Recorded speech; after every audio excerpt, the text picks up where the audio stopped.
Sarah walked into Murphy's gun range on a quiet Tuesday afternoon, her worn sneakers squeaking against the polished concrete floor. The fluorescent lights buzzed overhead, casting harsh shadows across rows of firearms displayed behind thick glass cases. She pulled her baseball cap lower over her eyes and approached the counter where three men in their 40s stood talking loudly about their weekend hunting trip.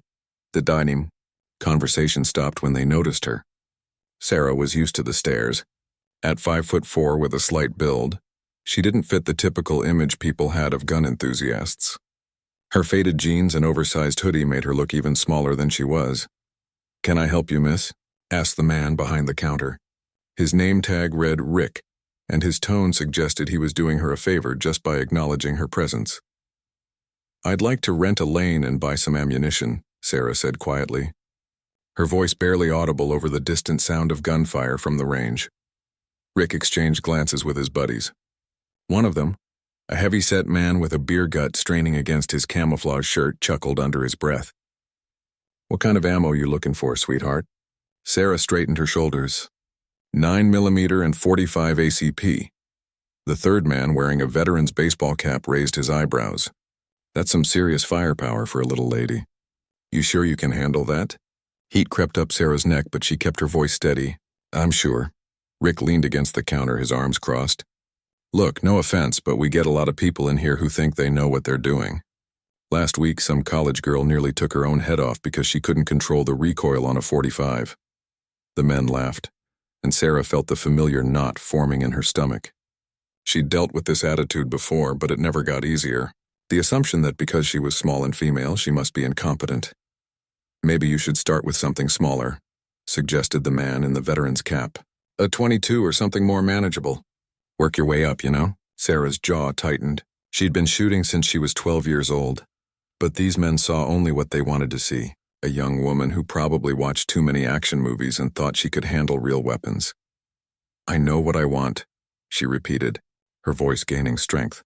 Rick shrugged and turned to the ammunition display. "Your funeral?" he muttered, just loud enough for her to hear. His friends snickered. As Rick gathered the ammunition boxes, the conversation resumed around her as if she wasn't there.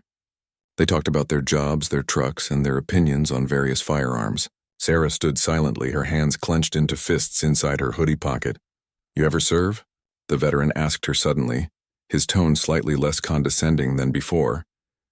Sarah hesitated for a moment. "Yes, really? What branch?" The question hung in the air. Sarah could feel all three men watching her now, their skepticism palpable. She knew they didn't believe her. A woman her size and age couldn't possibly have military experience. Not the kind that would make her comfortable with serious weapons. "Army," she lied, knowing they'd find that more believable than the truth. The veteran nodded slowly. "What was your MOS?" Sarah's heart raced. MOS stood for Military Occupational Specialty, and she knew her real answer would only invite more questions and disbelief.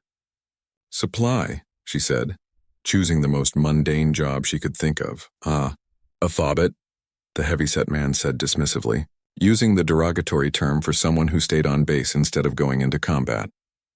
"That explains it." Rick finished gathering her ammunition and placed the boxes on the counter with unnecessary force. "That'll be $68 for the ammo and $20 for the lane rental." Sarah pulled out her debit card, her movements careful and deliberate. She could feel their eyes on her, waiting for her to fumble or ask for help. Instead, she completed the transaction in silence. "Lane 7 is open," Rick said, handing her the receipt and a pair of safety glasses that had seen better days. "You know the basic safety rules, right?" "I know them." "Good, because we're not responsible if you hurt yourself." "And hey," he called after her as she started toward the range entrance, "if you need help loading magazines or anything, just wave. We'll send someone over." More laughter followed her through the door. The shooting range was mostly empty except for an older man at the far end methodically firing a bolt-action rifle. Sarah claimed Lane 7 and began setting up her gear with practiced efficiency. She'd brought her own eye and ear protection, both military-grade and far superior to the range's rental equipment. As she loaded her first magazine, Sarah could see Rick and his friends watching her through the observation window. They were probably taking bets on how long it would take her to give up and ask for help.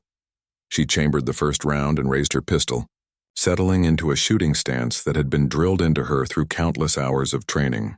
Her breathing slowed, her heart rate dropped, and the familiar calm settled over her like an old blanket. The first shot rang out, followed immediately by 8 more in rapid succession. Sarah lowered the weapon and activated the target retrieval system. As the paper target moved toward her on its motorized track, she could hear the conversation in the front room suddenly stop. 9 holes clustered in the center of the target's head, so close together they looked like they'd been made by a single, much larger bullet. Sarah allowed herself a small smile as she changed targets and reloaded. Through the window, she could see the 3 men staring at the target display monitor, their expression shifting from amusement to confusion. This wasn't the wild spray-and-pray shooting they'd expected from an inexperienced woman. This was precision marksmanship of a very high caliber. Sarah continued shooting, each magazine producing the same devastating accuracy. With her .45 caliber pistol, she put every round in the target's center mass at distances that would challenge experienced shooters. Her movements were fluid and confident, betraying years of intensive training. After 30 minutes, she packed up her gear and returned to the front counter. The 3 men were huddled together, speaking in low voices. They looked up when she approached, their earlier smugness replaced by curiosity, and something that might have been respect. "Not bad," Rick admitted grudgingly. "Not bad at all." Sarah nodded and turned to leave, but the veteran called after her. "Hey, what unit were you with in the Army?" Sarah paused at the door, her hand on the handle. She turned back with a slight smile. "I wasn't Army," she said simply, and walked out into the afternoon sunlight, leaving 3 very confused men behind her. Sarah sat in her small Honda Civic outside the gun range, her hands still trembling slightly from adrenaline. The familiar weight of the pistol case beside her brought back memories she'd been trying to bury for months. She closed her eyes and leaned back against the headrest, but the images came anyway. The mountains of Afghanistan, the weight of her combat gear, the sound of helicopter rotors cutting through thin mountain air, the brotherhood she'd shared with 12 other Marines who'd trusted her with their lives. Her phone buzzed, interrupting the flashback. A text from her roommate Jessica asking when she'd be home. Sarah stared at the message for a long moment, trying to reconcile her 2 worlds. Jessica knew her as a quiet college student studying business administration. She had no idea that Sarah spent her nights waking up in cold sweats, or that she sometimes caught herself scanning exits whenever she entered a building. The transition back to civilian life hadn't been easy. After 4 years in Force Recon, the most elite unit in the Marine Corps, sitting through lectures on marketing principles felt surreal. Her classmates complained about test anxiety while Sarah dealt with anxiety of a completely different nature. She started the car and drove toward her apartment, passing strip malls and fast food restaurants that seemed impossibly peaceful compared to the world she'd left behind. At a red light, she caught sight of herself in the rearview mirror. The scar above her left eyebrow was barely visible now, but she knew it was there. A reminder of the IED blast that had ended her military career 18 months ago. Sarah had been leading a reconnaissance mission in Helmand Province when her team discovered an insurgent weapons cache. They'd been observing the location for 6 hours when the explosion occurred. Not from the cache itself, but from a secondary device planted specifically to target anyone investigating the first site. The blast had thrown her against a concrete wall, giving her a severe concussion and damaging her inner ear. The injury meant she could no longer pass the physical requirements for Force Recon. After 8 months of medical treatment and rehabilitation, she'd been medically retired with full honors. Now she was 26 years old, trying to figure out what to do with the rest of her life. The GI Bill covered her college expenses, and she'd chosen business school because it seemed practical. But sitting in classrooms discussing profit margins when she'd spent years making life-and-death decisions felt like playing dress-up. Her apartment was in a complex designed for college students, complete with a pool nobody used and thin walls that let her hear her neighbors' television shows. Sarah unlocked her door and stepped inside, immediately noticing the smell of pizza and the sound of Jessica's favorite reality show playing in the living room. "Hey, how was your study session?" Jessica called from the couch, not looking away from the screen where several attractive people were arguing about who had wronged whom. Sarah had told her she was going to the library.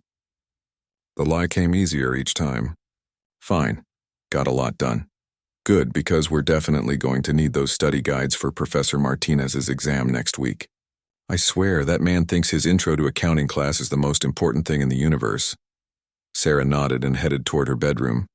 But Jessica's next comment stopped her. Oh, by the way, my brother called earlier. He's bringing some of his army buddies over this weekend. They just got back from deployment. I thought maybe you'd want to meet them, since you're both into that military stuff. Jessica meant well, but she had no understanding of what that military stuff actually entailed. To her, all service members were essentially the same, and she assumed Sarah would automatically have something in common with any veteran. I might be busy this weekend, Sarah said carefully. Come on, it'll be fun. Jake says they're all really cool guys, and honestly, you could use some excitement in your life. All you do is study and go to that gun range. Sarah stiffened. She'd thought she'd been discreet about her shooting practice, but apparently Jessica had noticed more than she'd realized. What's wrong with the gun range? Jessica shrugged, finally looking away from her show. Nothing, I guess. It's just kind of intense, I mean, I get that you were in the military and all, but you're in college now. Maybe it's time to try new things, meet new people. The conversation was heading in a direction Sarah didn't want to explore. Jessica's version of her military service involved pushing papers at some administrative job on a safe base. It was easier to let people believe that than to explain the reality of what she'd actually done. I'll think about it, Sarah said, escaping to her room before Jessica could press the issue further. Her bedroom was spartanly furnished, with just the essentials and none of the decorative touches that filled Jessica's space. The only personal items were a few photographs tucked into her mirror frame. One showed her Force Recon team after a successful mission, their faces blackened with camouflage paint but their smiles genuine. Another captured her receiving a commendation from her commanding officer. Sarah sat on her bed and picked up the team photo, studying the faces of men who'd become closer than brothers. They'd shared dangers that most people couldn't imagine, relied on each other in ways that created bonds stronger than blood. Where were they now?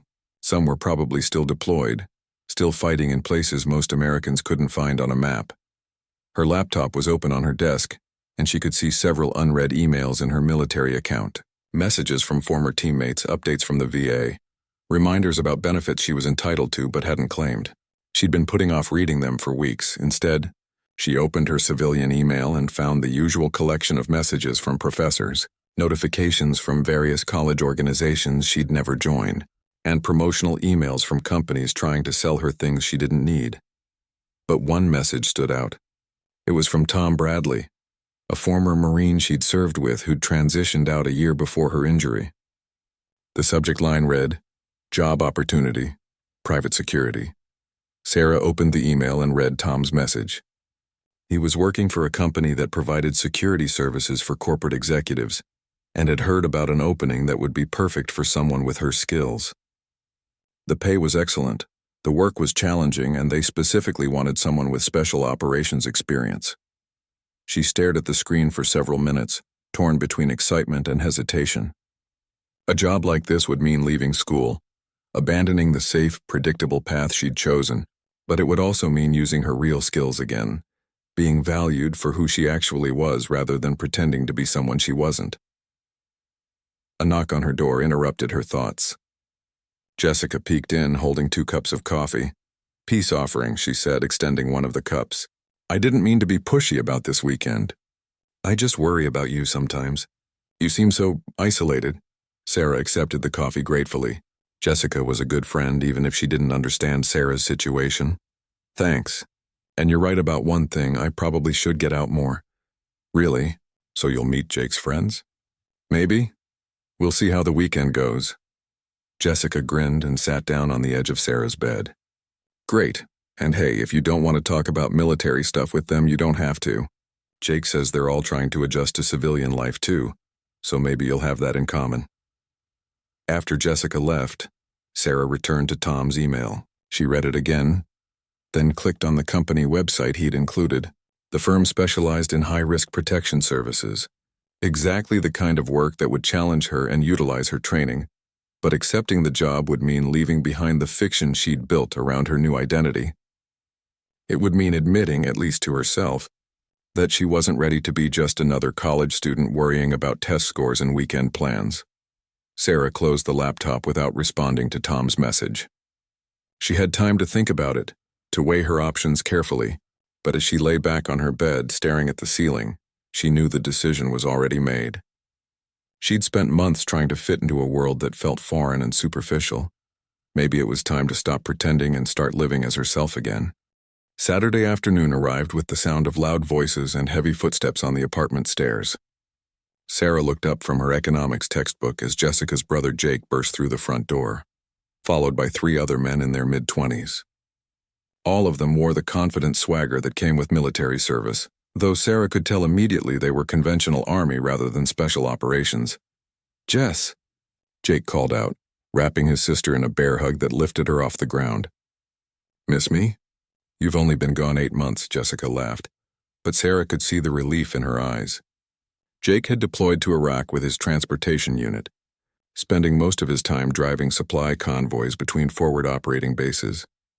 Jake's friends filled the small living room with their presence, their conversation loud and animated as they recounted stories from their deployment. Sarah tried to focus on her studying, but their voices carried clearly through the thin walls. "So there we were, taking mortar fire for like 20 minutes, one of them was saying, his voice full of excitement. "And I'm thinking, this is it, this is how I'm gonna die in this godforsaken desert." "Dude, those mortars weren't even close," another voice interrupted. "They landed like 200 meters away from our position. That's still pretty close. You try sitting in a truck while explosions are going off around you." Sarah shook her head and tried to concentrate on supply and demand curves, but the conversation outside was becoming increasingly embellished. She recognized the pattern. Young soldiers trying to impress civilians with war stories that grew more dramatic with each telling. "Sarah," Jessica knocked on her door. "Come meet everyone." Reluctantly, Sarah closed her textbook and emerged from her room. Jessica introduced her to the group with obvious enthusiasm, explaining that Sarah was also a veteran and understood what military life was like. "No kidding?" said Jake, extending his hand. "What branch?" "Marines," Sarah replied simply. The room went quiet for a moment, then erupted in good-natured ribbing. "Oorah," Jake said with exaggerated enthusiasm. "A jarhead. Well, I guess you can't help being born wrong." His friends laughed at the familiar inter-service rivalry. "Don't listen to him," said the one who'd been telling the mortar story. His name was Marcus, and he had the build of someone who'd spent serious time in the gym. Army's got nothing but respect for Marines. "What did you do in the Corps?" Sarah hesitated, the same way she always did when faced with this question. "Infantry," she said, choosing the closest conventional equivalent to her actual role. "Infantry?" Marcus looked surprised. "I didn't know they let women in the infantry." "They don't," said the third soldier, whose name was David. "At least not when we were in. Maybe things have changed recently." Sarah felt the familiar tension building in her chest. This was exactly why she avoided these conversations. "I did other things too," she said vaguely. "Like what?" Marcus pressed, his tone friendly but persistent. "MP intelligence? Come on, don't be modest." Jessica was watching the exchange with interest, probably hoping Sarah would finally open up about her military experience. Jake seemed curious too, though less pushy than his friend. "I'd rather not get into details," Sarah said, moving toward the kitchen. "Anyone want something to drink?" But Marcus wasn't ready to let it go. "Oh, come on. We're all veterans here. What's the big secret? Did you work in some classified unit or something?" His tone was joking, but there was an edge to it that Sarah recognized. He was challenging her, testing whether her military service was as legitimate as his own. She'd encountered this attitude before. Men who assumed that any woman in the military must have had an easy, non-combat role. "Something like that," Sarah said quietly. "Right," Marcus said with a knowing smirk. "Let me guess. You were a POG who thinks she's special because she deployed once." POG stood for Person Other Than Grunt, a derogatory term for non-infantry military personnel. Sarah felt heat rising in her cheeks but kept her voice level. "I deployed 3 times. Doing what, though? That's what I'm asking. Because no offense, but you don't exactly look like someone who saw real combat." The room had grown uncomfortable, with Jessica looking back and forth between them uncertainly. Jake was frowning at his friend, clearly sensing that the conversation was heading in the wrong direction. "Marcus, maybe we should talk about something else," Jake suggested. No, it's cool, Marcus continued, his voice getting louder. I'm just curious about what kind of action our Marine friend here actually saw. Because some of us spent 15 months getting shot at in Fallujah, while other people stayed on the fob and pretended they were warriors. Sarah's hands clenched into fists at her sides. She could feel the familiar rage building, the same anger that had gotten her into trouble more than once during her transition back to civilian life. But she also recognized what was happening. Marcus had probably seen limited combat himself and was compensating by challenging anyone he perceived as having had an easier deployment. I wasn't on a fob, she said, her voice deadly quiet. Oh yeah? Where were you then? Afghanistan. Mostly in the mountains. Doing what? The question hung in the air like a challenge. Sarah could feel everyone watching her, waiting for her answer. She thought about Tom's email, about the job opportunity that would let her be herself again instead of constantly downplaying her experience. Reconnaissance, she said finally. Marcus laughed. Reconnaissance? Like you sat on a hill with binoculars and called in what you saw? That's not exactly special forces, sweetheart. The patronizing term was the final straw. Sarah had spent 4 years proving herself to the most elite unit in the Marine Corps. She'd been shot at more times than she could count, had called in danger-close airstrikes, had carried wounded teammates to safety under enemy fire. And now this weekend warrior who'd driven supply trucks was questioning her credentials. Force Recon, she said, her voice cutting through the room like a blade. The effect was immediate and dramatic. Marcus's smile disappeared entirely. Jake's eyes widened. David, who'd been lounging on the couch, sat up straight. Even Jessica, who didn't fully understand the significance of what Sarah had just said, could tell from the men's reactions that it was important. Bullshit, Marcus said, but his voice had lost its confident edge. Sarah walked to her bedroom and returned with a photograph. Not one of the casual shots she kept on her mirror, but an official unit photo she kept locked in her desk drawer. She handed it to Marcus without a word. The photograph showed Sarah in full combat gear, her face painted with camouflage, standing with her 12-man team in front of a helicopter. The unit insignia was clearly visible, and there was no mistaking the serious, professional bearing of the Marines in the photo. Marcus studied the picture for a long moment, then handed it to Jake, who passed it to David. None of them spoke. Holy shit, David finally whispered. You were actually Force Recon? Sarah nodded, taking the photograph back and looking at it herself for the first time in months. The memories came flooding back, not just of the combat and danger, but of the pride she'd felt wearing that uniform, carrying out missions that most people would never know about. But you're so... Marcus started to say, then stopped himself. So what? Small, female, young? Sarah's voice was steady, but there was steel underneath it.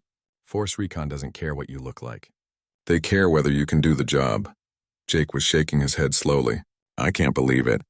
Do you know how hard it is to get into Force Recon? The dropout rate is like 80%. 87%, Sarah corrected automatically. And you made it through the whole pipeline? 3 years of training, 4 years operational. The room fell silent again as the implications sank in. These men had seen combat, but they'd never experienced anything close to what Force Recon Marines dealt with on a regular basis.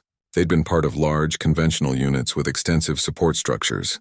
Sarah had operated in teams of 12 or fewer, often hundreds of miles from backup, in some of the most dangerous territory in Afghanistan. Marcus was staring at her with a mixture of respect and disbelief. Why didn't you say anything earlier? Because I don't like to talk about it. But why?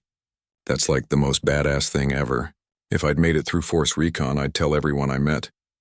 Sarah looked at him for a long moment, seeing not a challenging rival, but a young man who was struggling with his own transition back to civilian life, trying to find meaning and validation in experiences that most people couldn't understand. Because it's not who I am anymore, she said quietly, and because some things are too important to use as conversation pieces. She handed Marcus the photograph one more time, letting him see the faces of the men she'd served with, men who were still out there, still risking their lives in places these soldiers had never been. These Marines trusted me with their lives, she said. I'm not going to cheapen that by bragging about it at parties. Sunday morning came quietly, a stark contrast to the emotional intensity of the previous evening. Sarah woke before dawn out of habit, Her internal clock still programmed for military schedules despite 18 months of civilian life. The apartment was silent except for the gentle hum of the air conditioner and distant traffic from the highway. After the revelation about her force recon service, the entire dynamic of Saturday night had shifted. Marcus had spent the rest of the evening asking respectful questions about her training and deployment experiences, though Sarah answered sparingly.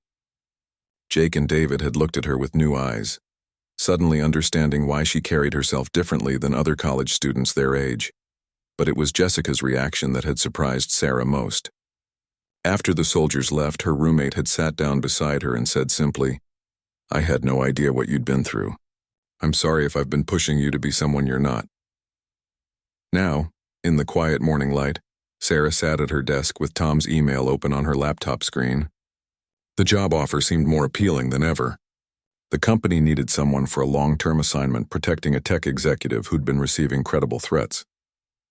The work would involve travel, risk assessment, and the kind of tactical thinking she'd been trained for.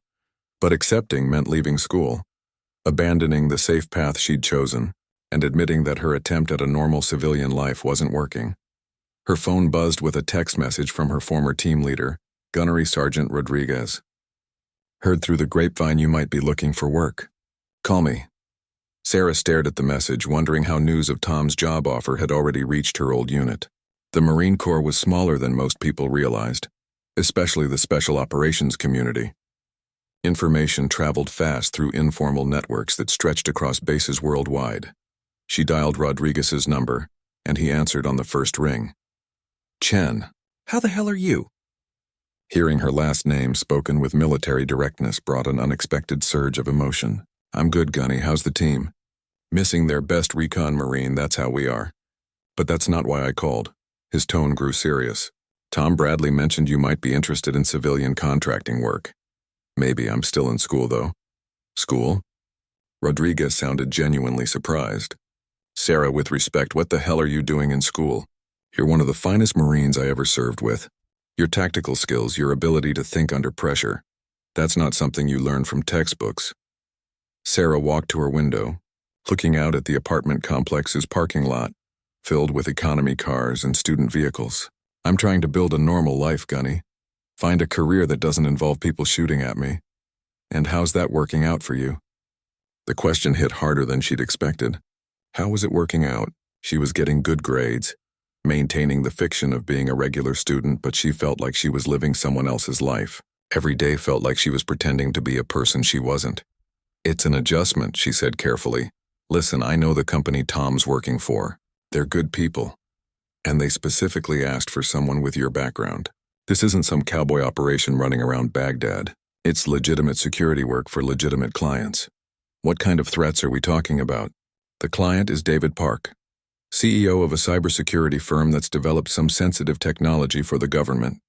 He's been getting death threats from a domestic terrorist group that opposes his company's work with federal agencies.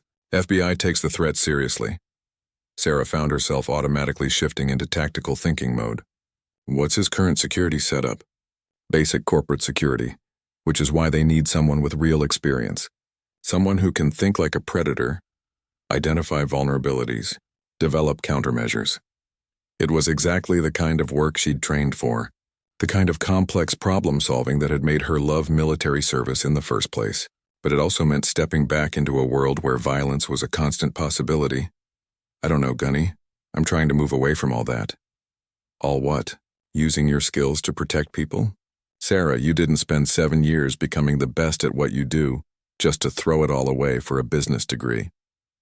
After hanging up with Rodriguez, Sarah made coffee and sat on her small balcony, watching the apartment complex slowly wake up. Students emerged from buildings carrying laundry baskets and backpacks. Their biggest concerns centered around upcoming exams and weekend social plans. She tried to imagine herself in 10 years, working in some corporate office, managing budgets or developing marketing strategies. The image felt hollow, like watching a movie of someone else's life. Her laptop chimed with an email notification. Without thinking, she opened it and found a message from David, one of Jake's friends from the previous evening. "Sarah, I wanted to apologize for Marcus's behavior yesterday.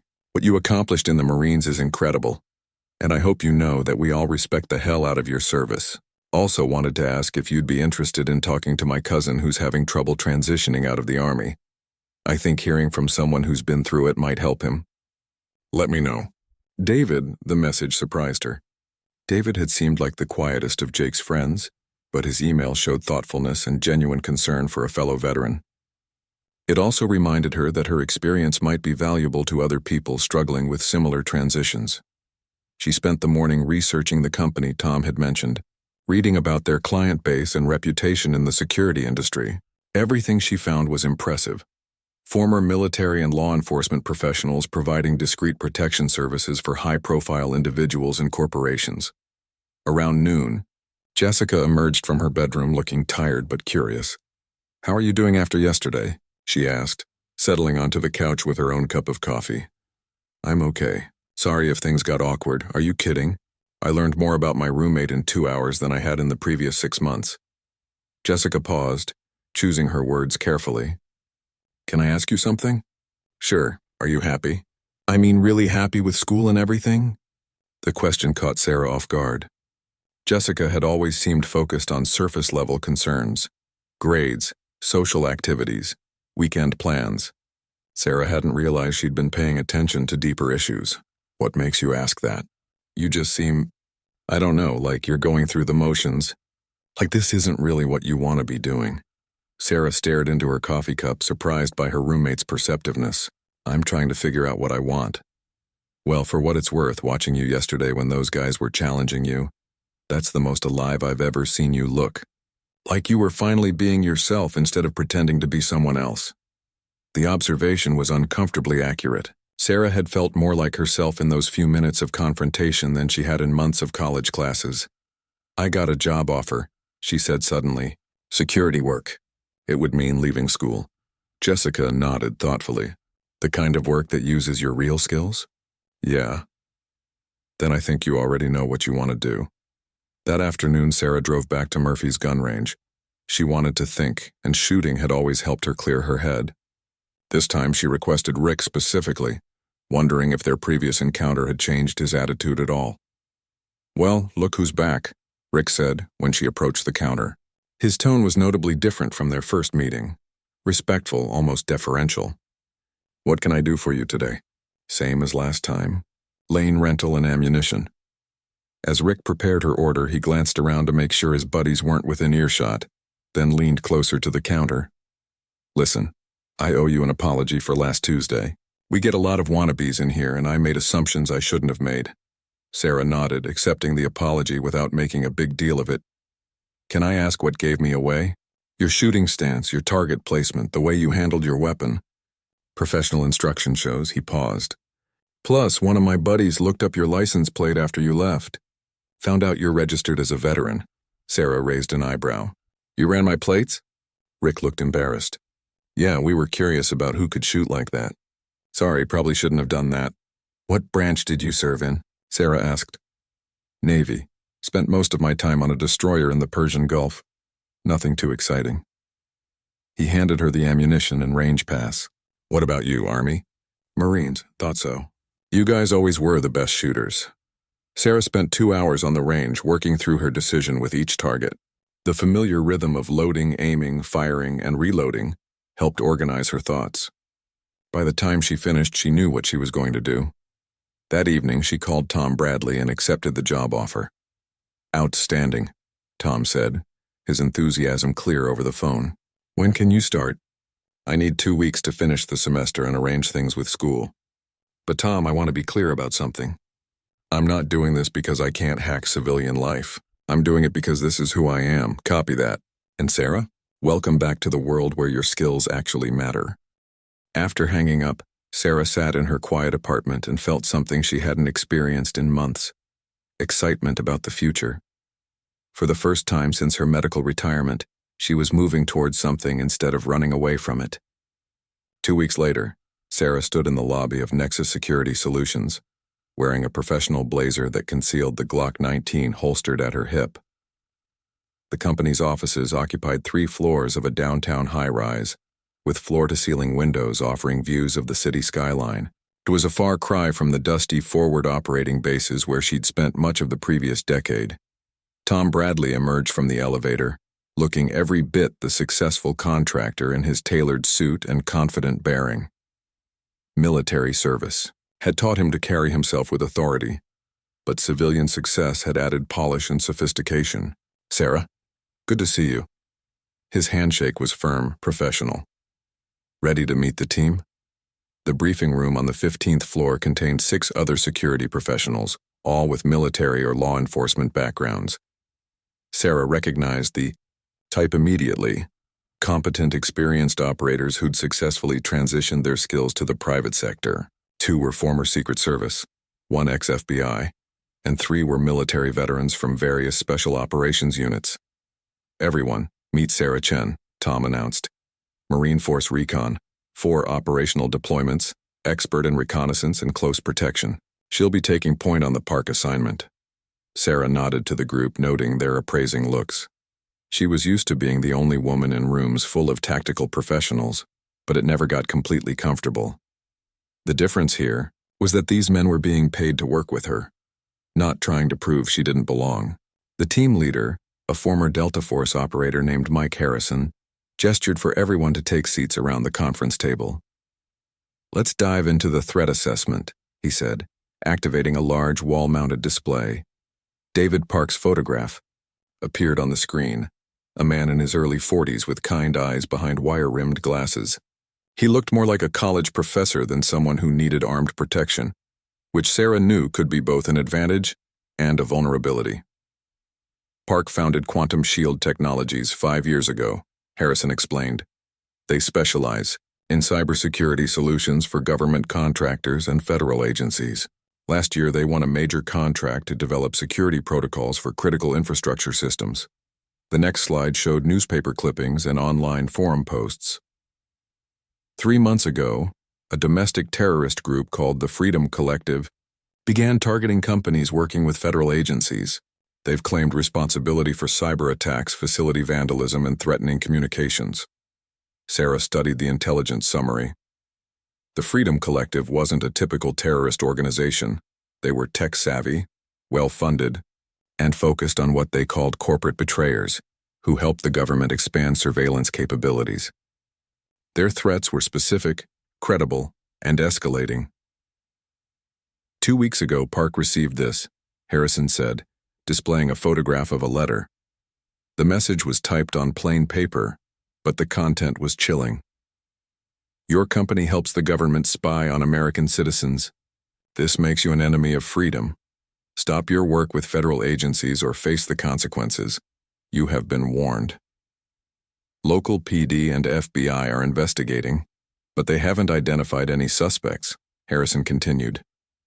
Park's been getting similar messages through multiple channels: email, postal mail, even messages slipped under his car windshield.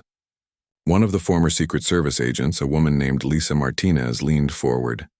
"What's his current security posture?" "Minimal. Standard corporate security at his office building, basic home alarm system, no personal protection. He's been reluctant to change his routine or accept a visible security presence." Sarah understood the challenge immediately. Protecting someone who didn't want to be protected was one of the most difficult assignments in the security field. "What's his objection to close protection?" "He thinks it sends the wrong message to his employees and clients. Says he won't be intimidated into acting like a prisoner." "Noble sentiment," Sarah said, "but not practical given the threat level. What's our approach?"